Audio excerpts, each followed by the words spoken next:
Bonjour à toutes et à tous. Depuis quelques années maintenant, le gouvernement a fait de l'identification des personnes la clé de voûte du développement économique. Et pour l'atteinte de cette ambition, un projet à caractère régional est mis à contribution pour sécuriser et fiabiliser davantage l'état civil. Il s'agit du projet Ouri Bénin. Quelle est la mission de ce projet-là et en quoi constitue-t-il un levier pour le développement socio-économique? On reçoit le coordonnateur du dit projet dans le dossier de la semaine. Mais avant, on va recevoir, ou plutôt on va débattre sur ce plateau avec les confrères de cette actualité relative aux cantines scolaires. Entre mauvaise gestion des vivres sur fond parfois de vol des cantines, intoxication alimentaire due aux conditions parfois peu orthodoxes de cuisson des mets malgré la volonté du gouvernement. Quel bilan peut-on faire de la première génération de cette expérience des cantines scolaires? Eh bien, ce sera le sujet du décryptage. Bienvenue à vous. Si vous nous rejoignez, vous êtes bel et bien sur votre émission Week-Echo qui analyse et décortique l'actualité socio-économique de la semaine. Avant d'installer nos différents invités, on va à la rédaction pour le mini-journal.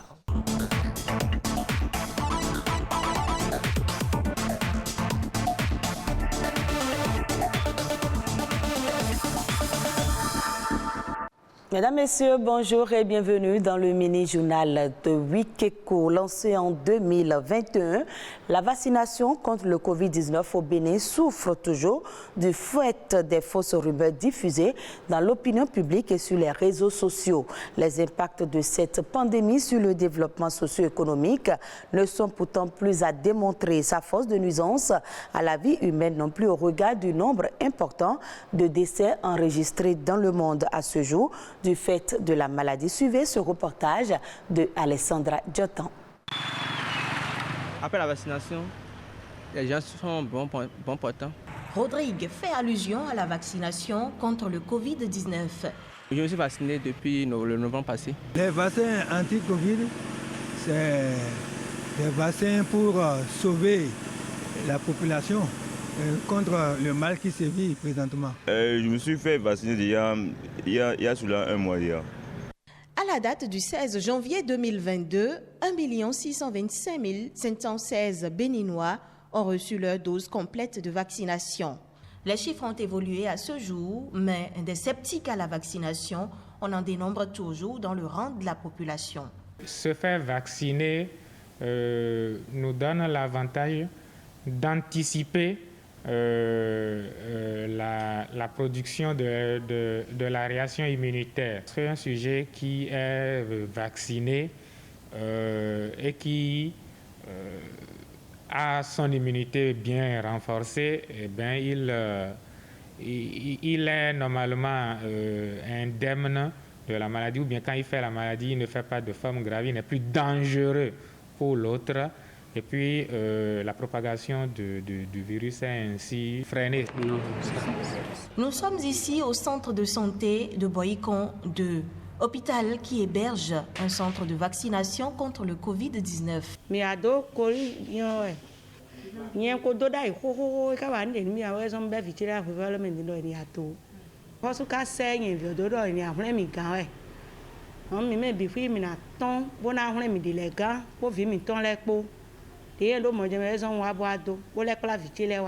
Ce type de citoyen est l'exemple parfait à suivre selon le médecin coordonnateur de zone. Nous recommandons qu'une majorité se vaccine pour que la majorité puisse acquérir cette immunité-là pour que vraiment on arrive au bout de cette maladie. Les gens disent beaucoup de choses, d'accord, pour justifier le fait de ne pas vouloir se vacciner.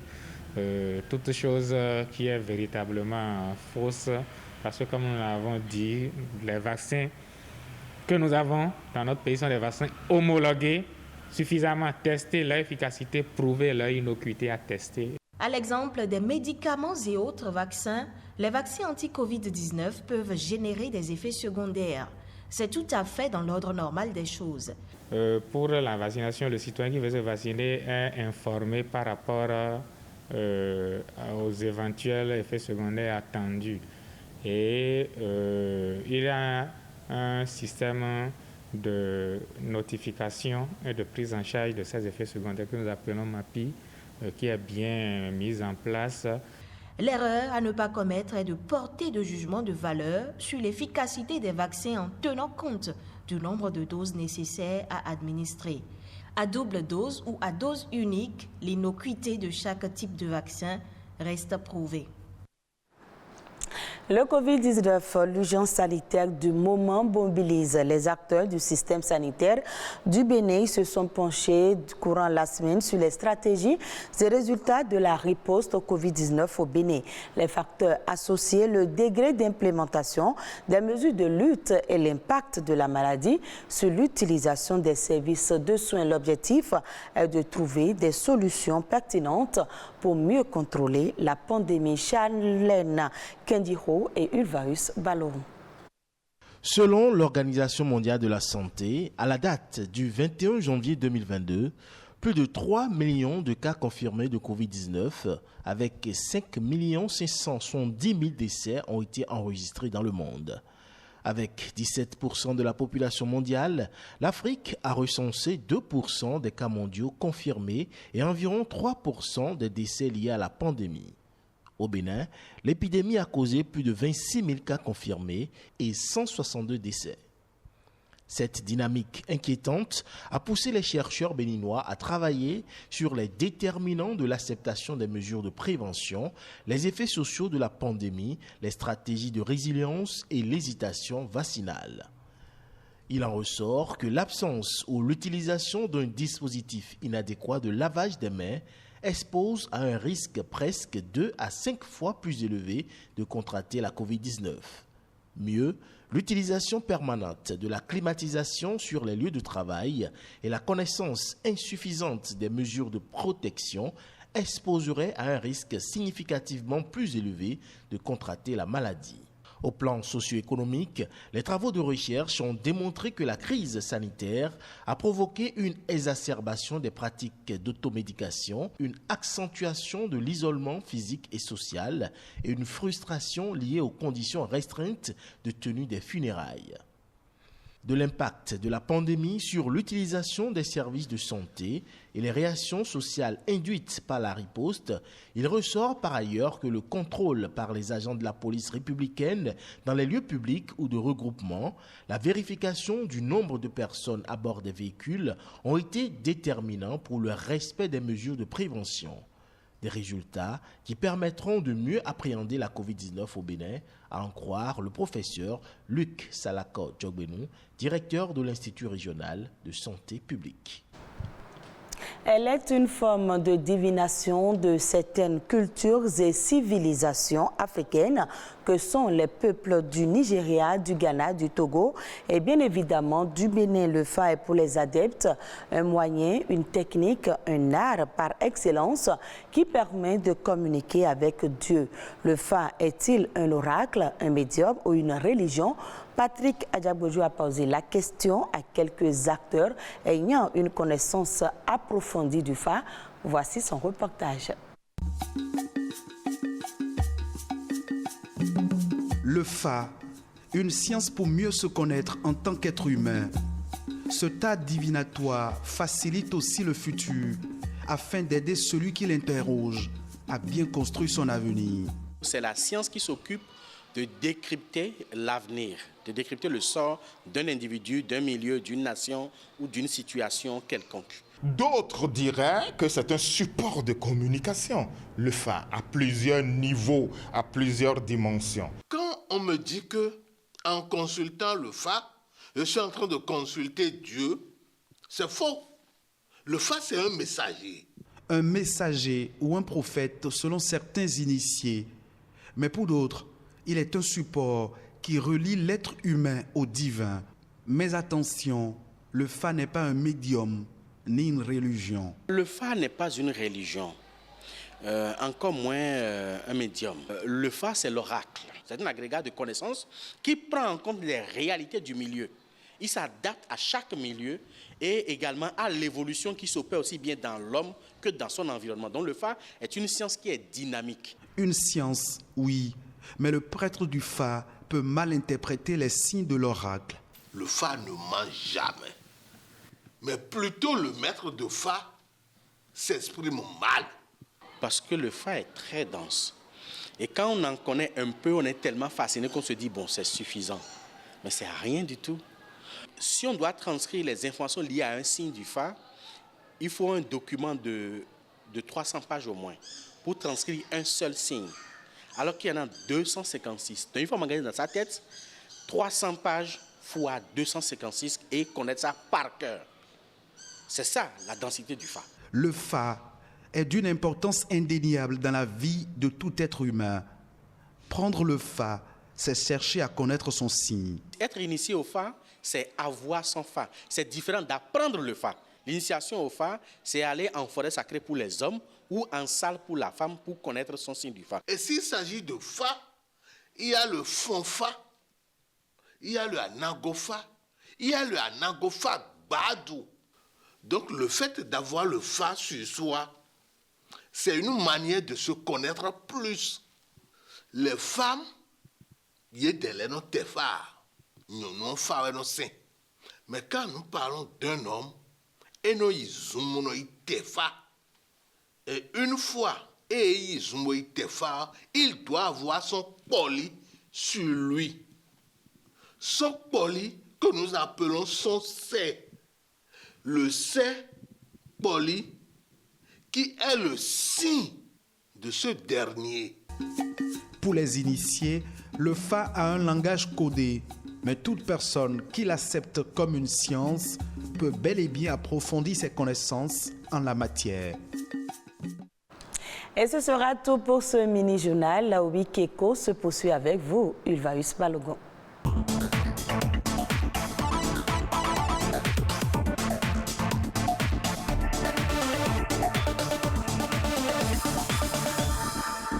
Et comme vous le savez, très bien structuré ici, après le mini-journal, place à la revue de presse économique. Cette fois, c'est une présentation de Arnaud Adadia.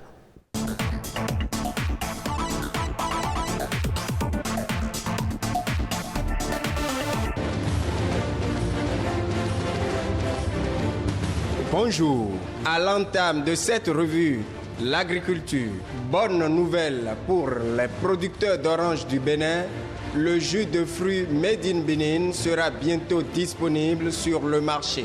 Pour réduire les problèmes de post-récolte qui engendrent beaucoup de pertes des oranges produites au Bénin, un partenariat vient d'être noué entre les producteurs et la société Orana qui va s'occuper de la transformation des oranges. À cet effet, les acteurs de la filière vont être bientôt fixés sur le prix de cession des oranges au kilogramme.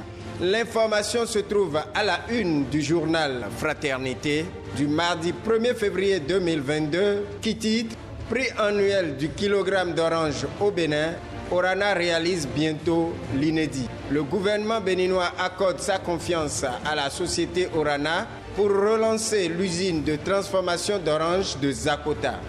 Une usine qui n'a jamais fonctionné depuis son installation en 2015. Et comme il fallait s'y attendre, Orana s'est engagé dans la relance de cette usine avec des investissements conséquents. Changeons de registre avec le quotidien du service public qui nous apprend que les Béninois peuvent désormais acheter moins cher les produits vivriers. Le journal ajoute qu'une guerre est lancée contre les exportateurs illégaux. L'auteur de l'article ajoute que c'est une mesure du gouvernement issue du récent Conseil des ministres qui vise à soulager le panier de la ménagère. Autre mesure prise pour alléger les souffrances, c'est celle relative au contrôle des prix.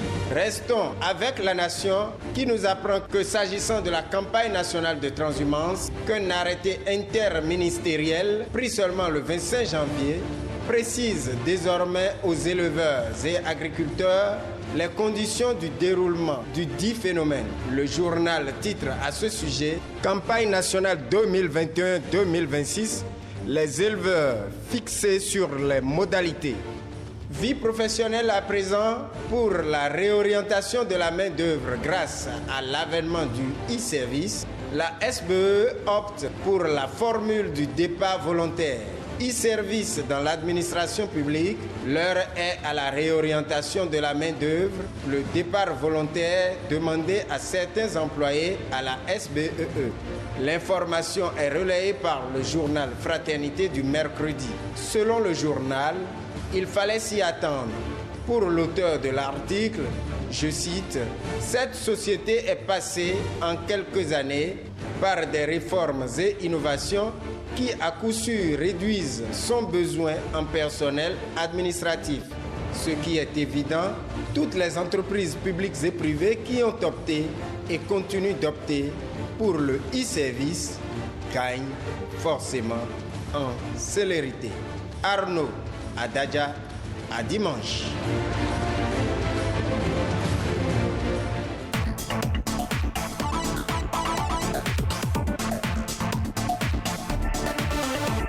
Place à présent au décryptage. On parle de la gestion des cantines scolaires, sujette à polémique depuis quelques jours, avec des cas de mauvaise gestion, voire même des cas de vol des cantines. On installe le plateau décryptage.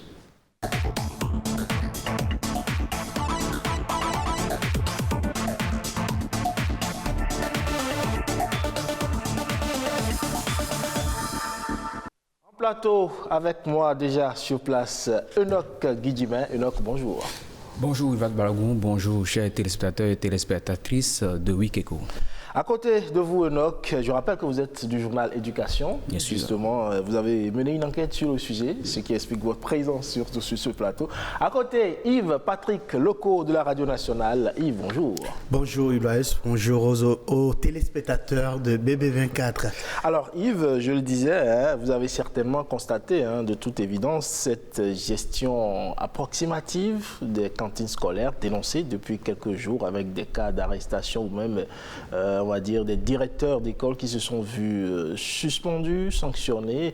Quelle lecture est-ce que vous faites de cette mauvaise gestion, on va dire, des cantines scolaires? Avant de parler de la gestion des cantines scolaires, je voudrais parler de l'activité en elle-même, c'est-à-dire l'instauration des cantines scolaires, qui est vraiment une opération salvatrice.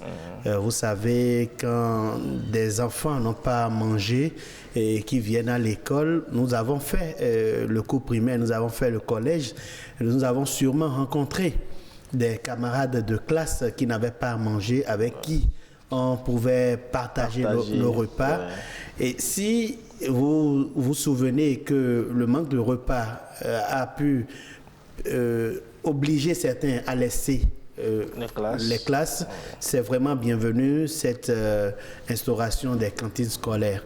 Mais qu'on en arrive à les mal gérer, c'est vraiment un problème.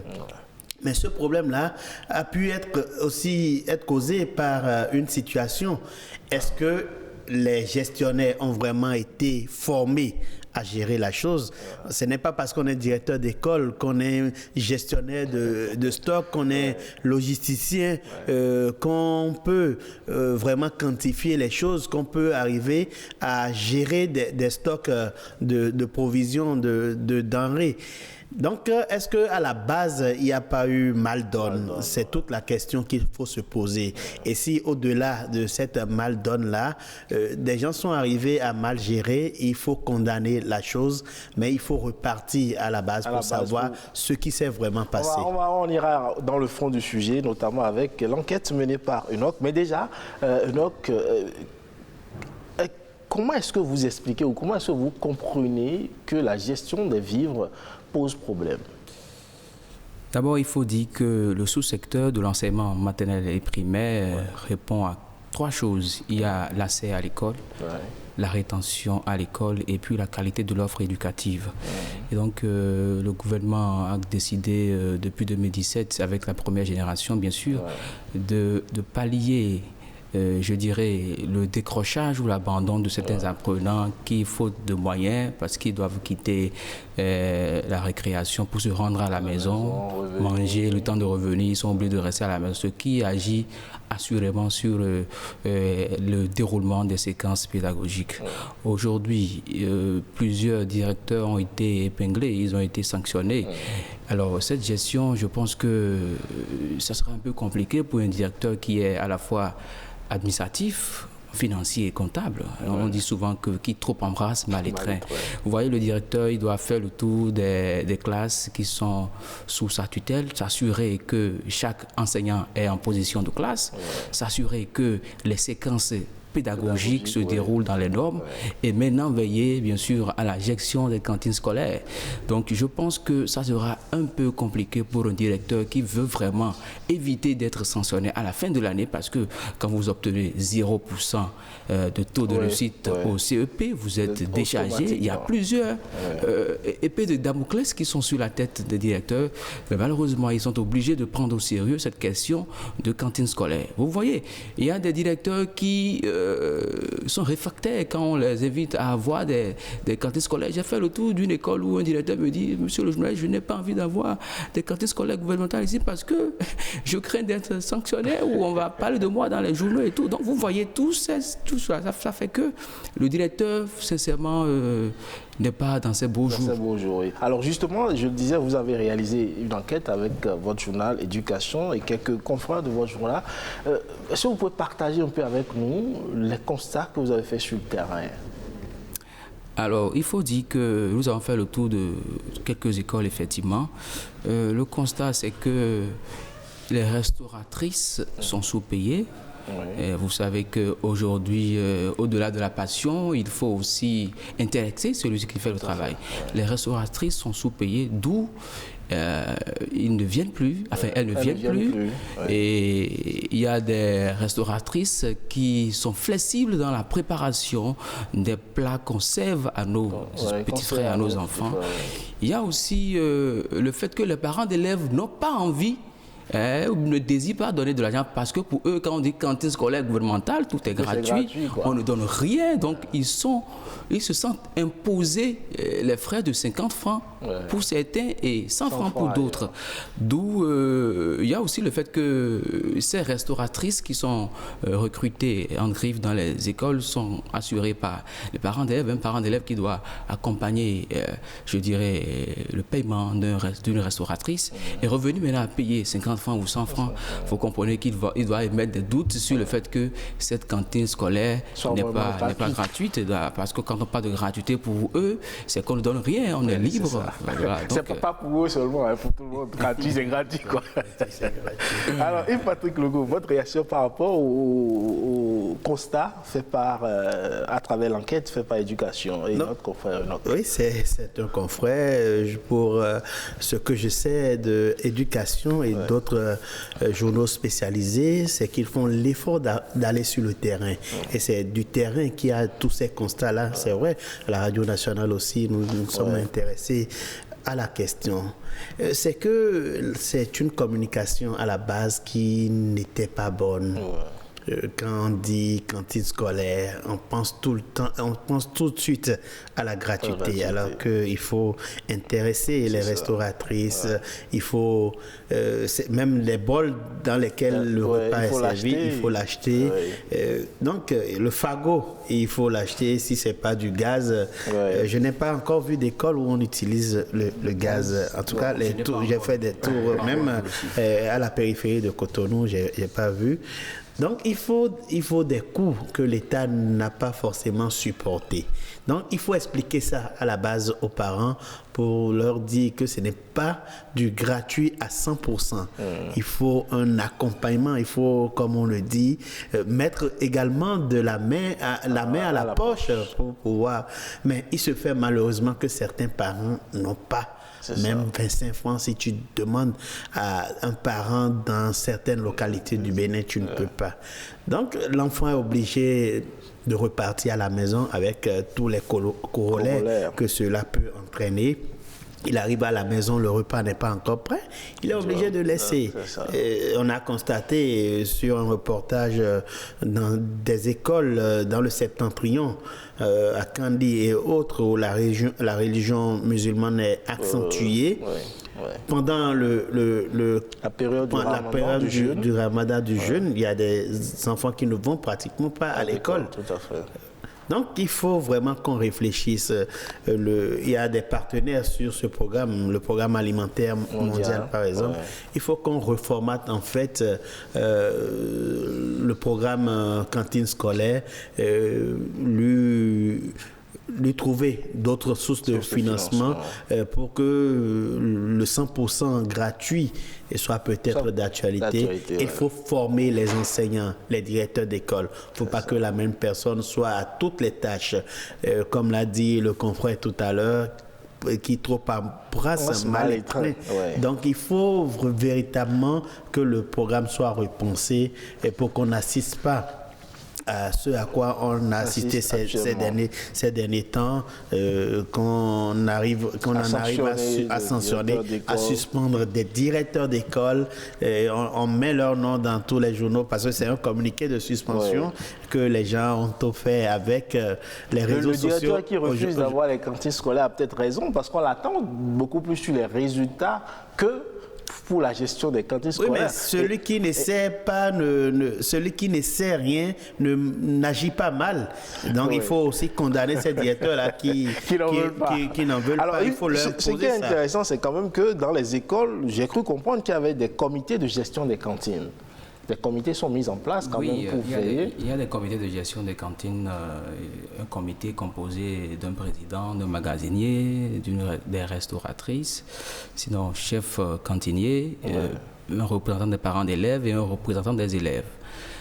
Mais il se pose le problème de guerre de leadership, vous voyez, parce que avant de prendre tel mets, il faut attendre le magasinier. Le magasinier vient, il lambine, il tourne en bourrique sur le fait qu'il faut mettre à la disposition des restauratrices le mets qu'il faut.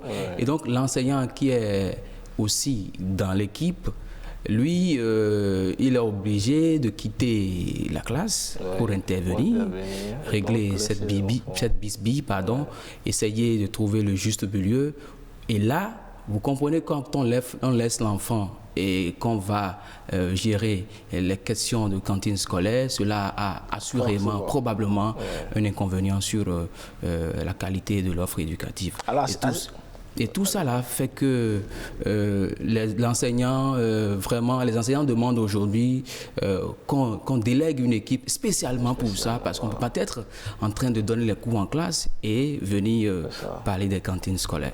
Alors, et les problèmes qui se posent entre autres, c'est justement l'achat des condiments. Vous l'avez évoqué, le bois de chauffe. Aujourd'hui, il faut que, en tout cas, le gaz n'est pas encore utilisé, donc il faut du bois pour la cuisson. Il faut acheter les condiments et les 50 francs ou 100 francs qu'on demande aux enfants, est-ce que c'est suffisant? C'est vrai que déjà les parents n'en ont pas, mais ce 50 francs, c'est suffisant pour...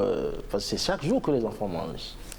Non, mais les 50 francs ne suffisent pas. C'est juste pour pallier une situation donnée. Et les 50 francs ne servent pas. Parce que quand vous avez fait le tour, vous allez voir à Tassi, ce qu'on appelle à Tassi chez nous, il y a l'œuf de caille. Sauce, il y a la fécture là-dessus.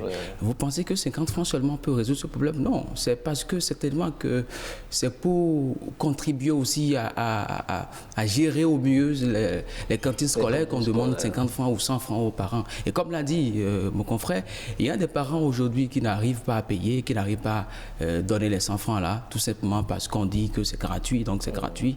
Et donc le problème qui se pose actuellement aussi, c'est que le directeur est obligé de rester fréquemment avec les restauratrices pour goûter, pour apprécier la qualité du repas qu'on sert aux enfants. Des fois c'est salé, des fois c'est pimenté. Je ne suis pas diététicien, mais je pense qu'il faut voir la quantité de sel ou de piment qu'il faut mettre dans le plat pour que l'enfant puisse répondre convenablement au cours des séquences pédagogiques. Ça pose un problème même d'intoxication de nos enfants, d'intoxication alimentaire. On va oublier que ça n'arrive pas.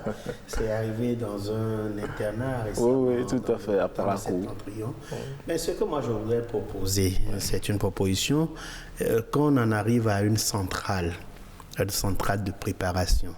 Et vous voyez un peu la scène qu'on observe à l'OATB ici. Nous sommes dans une zone administrative, il y a des ministères à côté. Vous voyez comment les cas militaires, est-ce que c'est des cas les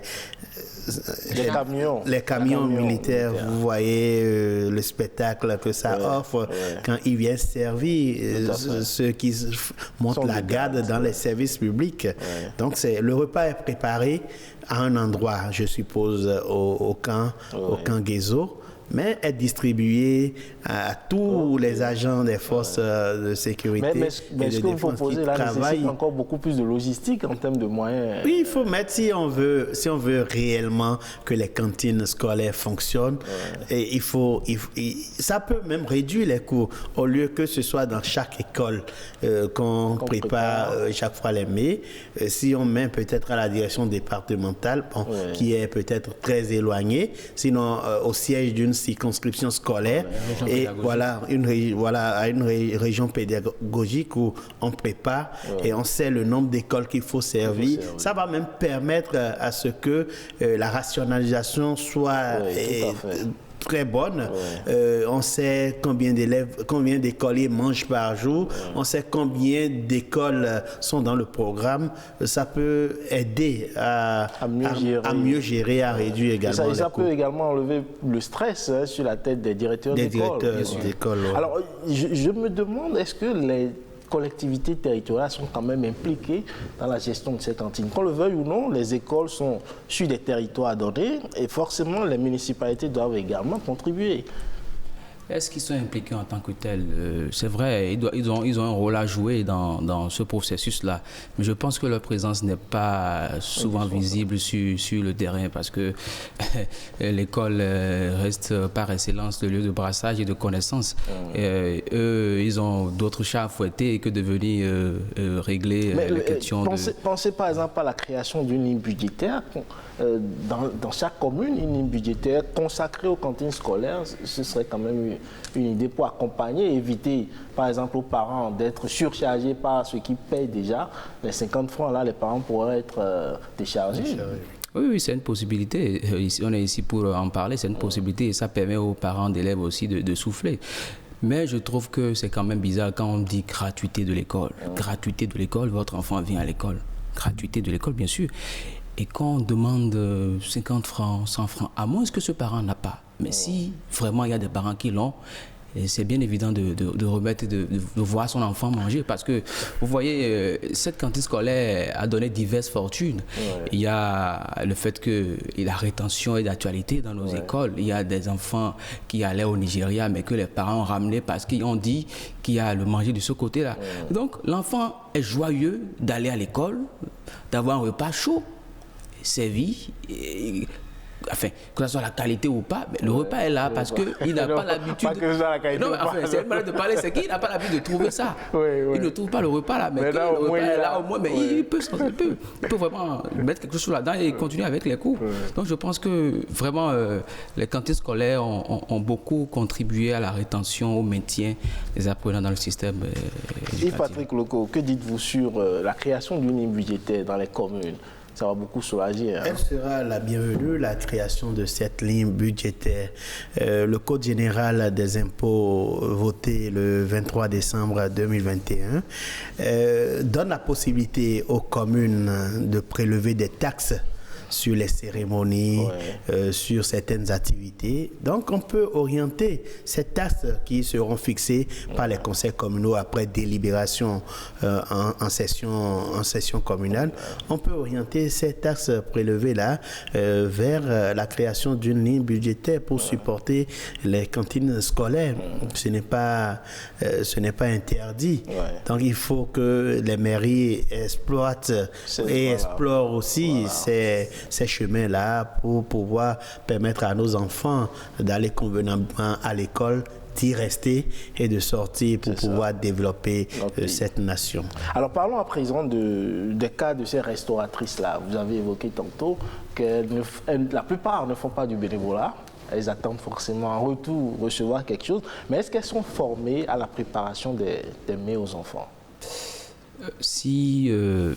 si c'est la communauté qui propose au directeur d'école une restauratrice, je ne pense pas qu'elle soit formée. Enfin, j'estime qu'elle ne soit pas formée parce que si elles sont vraiment formées, je ne pense pas qu'on va parler de plats trop pimentés, salés, parce qu'on dit que l'habitude est une seconde nature. Une personne qui a été formée et qui suit rigoureusement ce qu'elle fait, je pense qu'on ne doit pas avoir des inconvénients ou des disparités sur le terrain. Donc tout ça là, à la lumière de cette analyse, je pourrais dire que ces bonnes dames ne sont pas formées. Il y a des bonnes dames qui travaillent pour en griffe des miettes. Vous voyez, si elle est vraiment formée, je ne pense pas qu'elle va accepter, prendre des miettes et faire ce travail-là. C'est peut-être le lieu de penser à rémunérer ces bonnes dames-là et désormais leur ficher des cahiers de charges, des obligations. Quand ce n'est pas bien préparé, on peut vous renvoyer. Oui, on peut penser à ça aussi. Les former à préparer, c'est vrai, c'est des femmes qui sont dans les localités. Donc, on suppose qu'elles préparent à manger à leur mari, aux enfants, à la maison. Mais il se fait un problème que quand on veut préparer pour le groupe, c'est plus compliqué. C'est un peu plus compliqué. Il faut des questions de dosage. Il faut pour le riz, par exemple, il faut une quantité d'eau qui n'est pas celle qu'elles utilisent à la maison forcément. Moi, je suis responsable scout. On organise des camps où on donne quand même à manger à 100 campeurs, 200, 300 campeurs. Donc, même s'il y a une erreur le premier jour, on se réajuste pour les autres jours. Donc, ce n'est pas quelque chose qu'on ne peut pas faire. Si elles sont conscientisées, si le gain accompagne leur effort, je crois que ces problèmes-là peuvent être réglés. Et parlant de nos enfants, justement, manger on doit respecter des normes en termes de nourriture, parce que je ne sais pas si c'est respecter les dosages. Et s'il y a même des gens qui vérifient même, non seulement là. Oui. Je sais qu'il y a des gens formés à la faculté d'agronomie, c'est des diététistes, des nutritionnistes et qui accompagnent, qui sont responsables. Mais est-ce qu'ils sont forcément là où se préparent les nourritures, les repas tous les jours, chaque jour? Je ne crois pas. Je connais une, par exemple, à qui je vais poser la question. Je n'ai pas pu lui poser la question mais je sais qu'elles s'occupent plus de la gestion des stocks et donnent des conseils. Mais est-ce qu'elles sont là? Parce que ce n'est pas évident qu'elles soient dans toutes les écoles à la fois. Voilà. Mais elles donnent quand même des conseils pour équilibrer les repas. Il y a aussi une brigade professionnelle qui fait le tour de certaines écoles pour s'assurer de la qualité des repas servis à nos enfants. Alors aujourd'hui, quel est le défi pour les directeurs d'école, pour même les membres des comités, pour une gestion plus saine de cette deuxième génération des cantines scolaires? D'abord, je voudrais dire que malgré les sanctions disciplinaires, il y a des directeurs ou des acteurs impliqués dans la gestion des cantines à la base qui sont flexibles. Le défi, c'est surtout le vol des vivres. Éviter le vol des vivres parce que même si le directeur n'est pas présent, n'est pas impliqué, que le magasin est à un endroit, je ne sais pas moi, ouvert, il y a cette morosité économique qui pousse vraiment des badauds à défoncer les magazines, à défoncer les magasins et à défoncer les portes pour voler des vivres. Il s'est passé dans le zoo, dans l'Ouémé.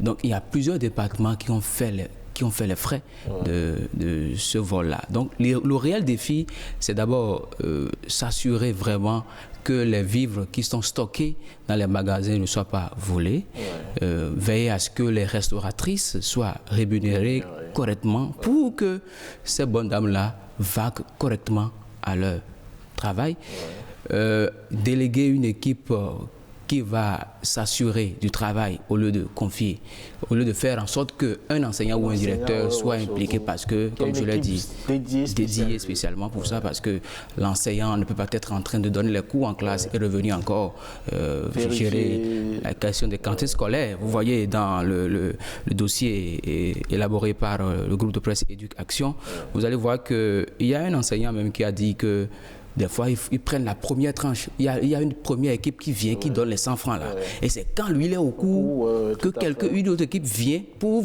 déposer. Et ça déstabilise. Voilà, donc c'est des choses qu'on doit éviter si vraiment on a envie de voir propulser la deuxième génération des cantines scolaires qui doit s'étendre dans plusieurs écoles. Yves-Patrick Loco? Il y a une expérience que j'ai vue, je crois, à Zé, où certaines écoles ont un jardin. Un jardin où ils cultivent leurs tomates, leurs piments. Et nos écoles sont généralement des endroits où il y a beaucoup d'espace. Donc si on peut généraliser la culture des petits produits, maraîchers, ça peut prendre, ça peut aider un temps soit peu à alléger la tâche aux écoles. Merci à vous, chers confrères Yves-Patrick Loco, pour avoir porté le regard sur la gestion des cantines scolaires. Merci également Enoch Guidjibin pour votre enquête qui nous édifie suffisamment sur les difficultés rencontrées dans la mise en œuvre de ce projet. Il est à espérer que la deuxième génération des cantines scolaires prospère mieux que la première. On va installer tout de suite le dossier de la semaine.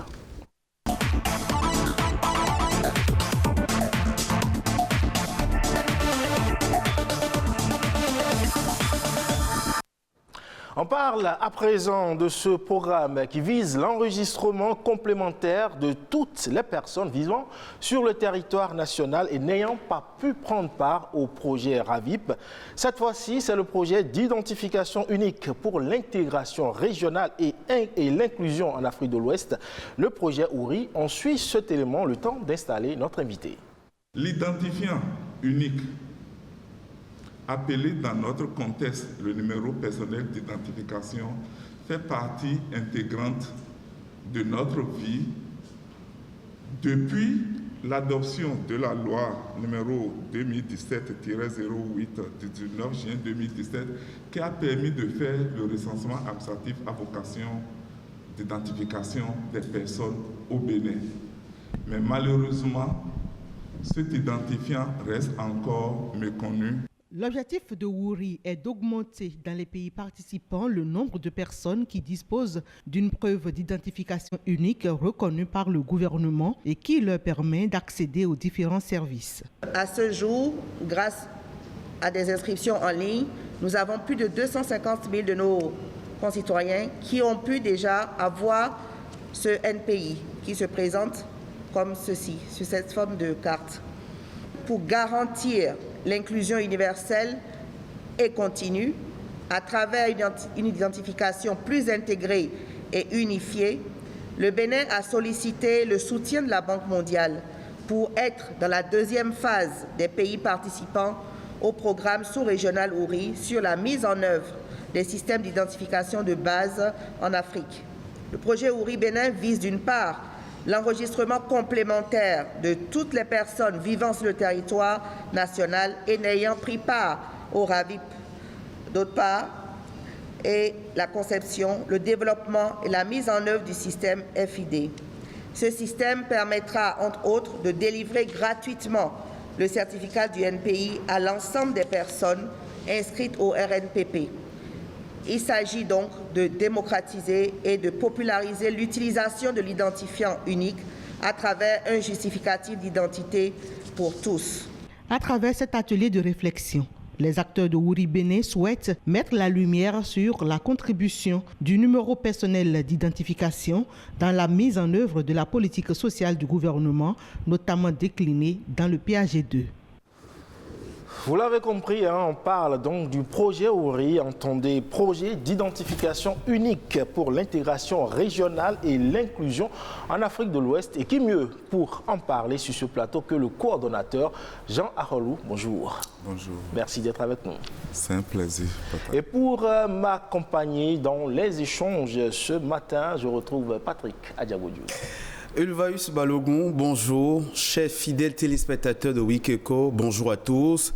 Jean Aholou, bonjour et merci d'avoir accepté notre invitation. C'est un plaisir pour moi. Depuis 2020, il est bel et bien possible au Bénin, à tous les citoyens, d'avoir une identification unique qui représente le justificatif de leur identité de Béninois et de Béninoises. Et pour y parvenir, le gouvernement a décidé de se faire accompagner par le projet WORI. En effet, qu'est-ce qu'alors WORI? Merci beaucoup. Avant d'en venir même à votre préoccupation, l'historique, l'aventure amorcée par l'État même remonte même plus loin. C'est le lieu de saluer les efforts consentis par le gouvernement et du président Patrice Talon, qui a compris depuis 2016, à son accession donc au pouvoir, en faisant adopter une loi majeure, une loi aux innovations très importantes. Je veux parler de la loi numéro 2017-08 du 19 juin 2017 portant identification des personnes physiques en République du Bénin. À travers les dispositions de cette loi, il est clairement disposé que l'État doit attribuer un numéro personnel d'identification à tout être, c'est-à-dire béninois et non béninois y compris. Cette loi nous a permis à l'État de faire dérouler le recensement administratif à vocation d'identification des personnes, ce que nous avons appelé le recensement massif. À l'issue de cette opération, nous avons pu enregistrer environ 11 millions de personnes dans cette base. Et comme l'a dit d'ailleurs le chef de l'État cette base constitue la base la plus robuste que, en tout cas en Afrique aujourd'hui, c'est le registre national des personnes physiques béninois. À l'issue de ça, les efforts compétitifs, les efforts concurrents maintenant à l'adoption, à la mise à disposition de cet identifiant sont maintenant poursuivis aussi bien à travers l'opérationnalisation de cette loi par la création de l'Agence nationale d'identification des personnes, l'ANIP, qui a eu le bonheur, la chance d'avoir le projet unique pour l'intégration régionale et l'inclusion en Afrique de l'Ouest, entendu WORI. Très bien. Et comment on définit ce projet? Comme je le dis, c'est en anglais, mais c'est la traduction de cette définition en français qui est le projet d'identification unique pour l'intégration régionale et l'inclusion. De ce projet-là, à côté de tous les efforts que vous venez de citer. Exactement. C'est un projet qui est sous la tutelle de l'ANIP, comme je venais de le dire, et qui a pour objectif principal d'augmenter le nombre de personnes ayant une preuve d'identité unique reconnue par le gouvernement. C'est-à-dire déjà notre numéro personnel d'identification, consacré déjà par une loi. Et ensuite, après, de cet objectif global, il y a les objectifs spécifiques qui sont au nombre de 3. Lesquels déjà? Il faut, à travers ce projet, améliorer le cadre juridique et institutionnel au Bénin de l'identification au Bénin et accompagner le gouvernement, accompagner l'ANIP à mettre en place un système d'identification de base. Et là, je fais un clin d'œil. Dans notre cas d'espèce, nous pouvons déjà espérer qu'on a déjà une identification parce qu'on a le RAVIP. Maintenant, il faut permettre, en mettant en place un mécanisme permanent et durable à tout être de pouvoir, quand il le décide, de pouvoir se faire enrôler. Ça veut dire accompagner l'ANIP à opérationnaliser ces structures déconcentrées, faire le RAVIP complémentaire en cas de besoin, et renforcer les capacités opérationnelles de l'ANIP. C'est à travers ce deuxième objectif. Le troisième, c'est de favoriser l'accès aux services grâce à cet identifiant unique. Et parlons de services, il s'agit de quels services quand on est dans les collectivités territoriales? Avant même d'en venir, même aux services d'abord, il faut parler même de la préoccupation majeure qui est de permettre aux citoyens d'avoir accès, de disposer de cet identifiant. Parce que comme je viens de le dire, nous avons réussi à mettre en base plus de 10 millions. Et ça dit que ces 10 millions aujourd'hui ont déjà à leur disposition leur numéro personnel d'identification, puisque avant de pouvoir l'utiliser, il faut l'en disposer. Très bien. Donc, le résultat intermédiaire qui devait permettre à tout être, c'est de réussir d'abord à le distribuer. D'où l'intérêt du projet Wouri qui, outre les mécanismes mis en place par l'État, les supports qui peuvent vous permettre aux individus, aux citoyens, de disposer de cet identifiant, la Banque mondiale a suggéré et obtenu de l'État de mettre en place le certificat du numéro personnel d'identification qui permet de distribuer gratuitement ce numéro personnel d'identification. Dès lors que les citoyens, les populations disposent de cet outil, de cet identifiant, dans les collectivités territoriales, quels sont les atouts, les avantages? Est-ce que dès lors que j'ai ce numéro, je peux avoir facilement accès à mes documents qui sont à la mairie de Cotonou ou à Bomé-Calavi? Si j'ai envie pour aller plus loin, si j'ai envie de retirer par exemple mon casier judiciaire, est-ce que ça va me permettre d'y arriver? D'abord, comme je le disais, le gouvernement est dans une démarche progressive de rationalisation et pour une efficacité dans la gestion des actions publiques. Très bien. L'intérêt de cet identifiant unique a été déjà démontré au travers des dispositions de la loi, qui clairement fait obligation à l'État que tout acte administratif doit contenir le numéro personnel d'identification de l'intéressé.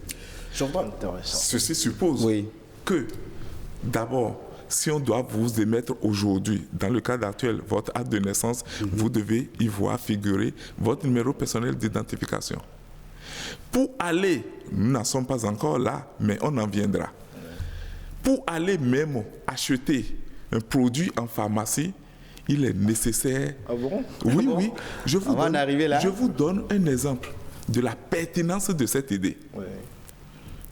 Supposons qu'il y ait un kidam mal intentionné qui va à la pharmacie se faire procurer un médicament pour donner la mort à quelqu'un. Il faut permettre aux enquêtes policières de pouvoir remonter à quel moment précis ce médicament a été, parce qu'après le diagnostic sur le cadavre ou bien sur le décès, on peut remonter, les mesures scientifiques peuvent permettre de savoir ce qui lui a donné la mort. La question suivante est qui a procuré, qui s'est procuré de ce médicament et à quel moment. Et pour pouvoir remonter à cela, vous concevez avec moi que ça pourrait permettre le numéro personnel d'identification. Mais les usages les plus utiles, ce n'est pas pour les enquêtes policières, mais c'est pour le bien-être même de l'individu. D'une manière récurrente, on a déploré jusqu'à un passé récent les fraudes sur les diplômes et autres.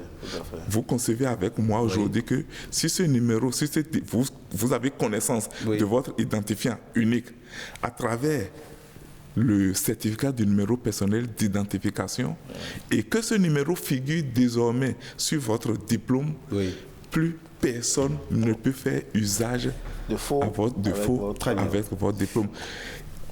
Je vais encore loin pour montrer les usages aujourd'hui. Il est récurrent jusqu'à une date récente de voir malheureusement nos frères, nos petits frères en classe d'examen. C'est à quelques mois des examens qu'on le commet à comment pour constituer les dossiers. Et même pour les plus malchanceux, c'est en ce moment en classe de CM2 qu'on se rend compte qu'ils n'ont même pas date de naissance. Que la de naissance ne figure même pas à l'arrondissement. L'arrondissement, exactement.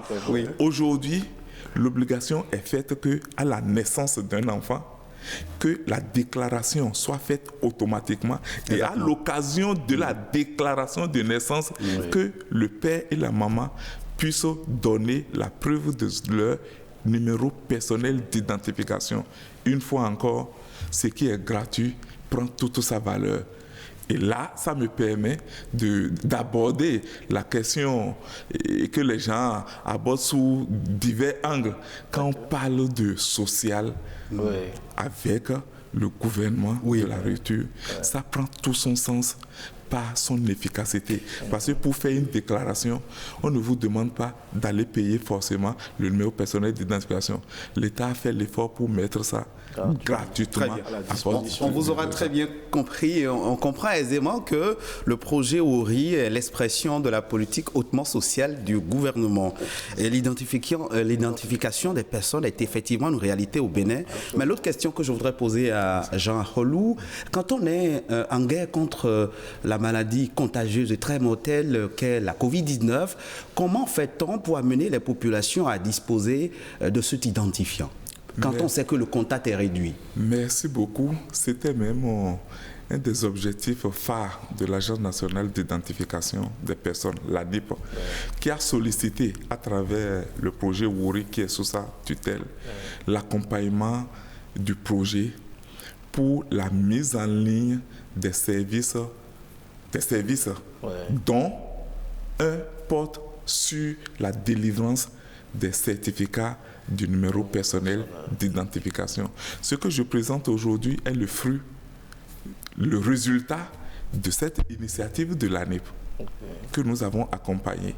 Et comme on venait de le dire dans l'élément témoin, à ce jour, on peut déjà estimer à environ 280 000 personnes qui ont pu demander et obtenir en ligne le certificat du numéro personnel d'identification. C'est l'occasion d'ailleurs d'appeler ceux qui ne l'ont pas encore fait à le faire à travers le site de l'ANIP, e-service.anip.bg.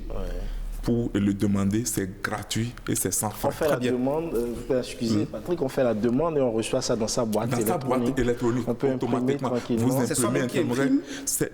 Nous avons au programme avec l'ANIP les deux formes, c'est-à-dire la production en ligne et la production physique. Mais pour le moment, c'est la production en ligne pour lutter, pour participer, réduire les contacts. Et c'est ça qui a pris toute sa portée aujourd'hui et qui a permis de délivrer déjà environ 280 000 personnes. Parlez-nous un peu des difficultés auxquelles le projet ORI est confronté. On sait que l'accès aux populations, les sensibiliser, les amener à comprendre la pertinence. Surtout les populations des coins reculés. Parce que nous, on est à Cotonou, c'est peut-être plus facile pour nous autres. De mieux comprendre. Voilà, mais ceux qui sont un peu plus loin, comment est-ce que vous... Bon, en termes de difficultés, malheureusement, nous sommes dans un pays où il est établi clairement que nul n'est censé ignorer la loi. Exactement. Mais malheureusement, c'est dans le même pays que la majorité ignore la loi. Donc, la première difficulté, c'est de pouvoir vulgariser les tests qui régissent aujourd'hui la matière d'identification des personnes en République du Bénin. Et que chacun d'entre nous doit savoir que le numéro personnel d'identification est une obligation. Les gens pensent à tort à des besoins pour des raisons fiscales et autres, qui n'est même pas, qui est relégué même totalement au second rang. Le premier besoin fondamental, c'est de le disposer pour sa propre sécurité. Tout à fait. Et aujourd'hui, nous avons été très très heureux de constater que l'Agence nationale du domaine et de foncier l'a sollicité. Mais pour les besoins de sécurité foncière des citoyens. Parce que voulant éliminer les conflits, les risques de conflits sur les immobiliers et autres, là, il fallait faire accompagner ça par cette mesure supplémentaire en reliant le numéro unique des parcelles des intéressés à leur numéro personnel d'identification. Et vous concevez avec moi que c'est pour notre bien. Donc, je peux en multiplier. Au-delà, est-ce que ce numéro aussi peut être utilisé dans les services de santé? Quand on tombe malade, par exemple, et qu'on est admis à l'hôpital, avec ce numéro, on peut rapidement identifier le profil du patient, non? C'est ça Ou d'ailleurs. c'est également prévu? C'est ça. Non, ça se fait même déjà. Déjà, okay. Parce que comme je le disais, il y a plusieurs supports du numéro personnel d'identification. Les bénéficiaires aujourd'hui du projet H détiennent systématiquement, à travers aussi bien l'accompagnement du projet Wuri, détiennent ce numéro personnel d'identification qui leur permet, à travers bien sûr d'autres supports, et qui leur permet aujourd'hui d'accéder aux soins dans le cadre du programme Assurance pour le renforcement du capital humain. Ce que nous savons, que vous allez confirmer certainement, le projet Wuri est adopté par plusieurs pays de l'Afrique de l'Ouest, de la sous-région pour être plus précis. Le Bénin l'a adopté également. Et la question que je voudrais vous poser, quels peuvent être les impacts du projet Wuri sur le développement économique du Bénin et dans la sous-région? Merci beaucoup. C'est un projet régional, comme son nom l'indique, qui dans une première phase, a connu la participation de la Côte d'Ivoire et de la Guinée. Et dans une deuxième phase, a connu la participation de 4 pays, dont le Bénin, le Togo, le Niger, le Burkina, et j'en passe. Avec l'implication de la commission de la CEDEAO. L'objectif économique, d'abord, c'est de pouvoir permettre une fluidité dans les relations, aussi bien les relations commerciales. Vous voyez que, vous concevez avec moi que dans l'espace CEDEAO, il y a des mouvements. Et aujourd'hui, l'effort l'objectif à travers le projet, l'objectif de la banque et de la CEDEAO, c'est de permettre à tout individu, béninois ou non, disposant de la carte d'identité ou non, du passeport ou non, de pouvoir disposer tout au moins d'un support qui permet de l'identifier d'une manière sûre, capable de lui permettre de circuler. Ça va permettre aussi le libre-échange continental. Pourquoi pas? Parce que nous parlons d'une interopérabilité, c'est-à-dire le numéro personnel d'identification reconnu au Bénin doit pouvoir l'être au Togo. Vous le confirmez? Oui, dès lors que j'ai ma carte, que je vais à Lomé... Déjà, à travers les dispositions de la CEDEAO, c'est déjà un acquis. Et aujourd'hui, nous en venons à travers aussi le support FID que met progressivement en place les projets Wuri. Une dernière question pour amener le coordinateur. Allez-y, aujourd'hui, quel est le bilan en résumé pour que les téléspectateurs comprennent que c'est un projet hautement social et très intéressant en leur faveur? Quel est le bilan qui milite en faveur de ce projet, si le projet doit continuer? Merci beaucoup. Le bilan, c'est que, comme je le disais tantôt, c'est avec beaucoup de plaisir que les gens m'appellent de l'extérieur pour dire, sans se déplacer, que j'ai pu obtenir mon identifiant unique en ligne. Et c'est ça, j'insiste sur ça.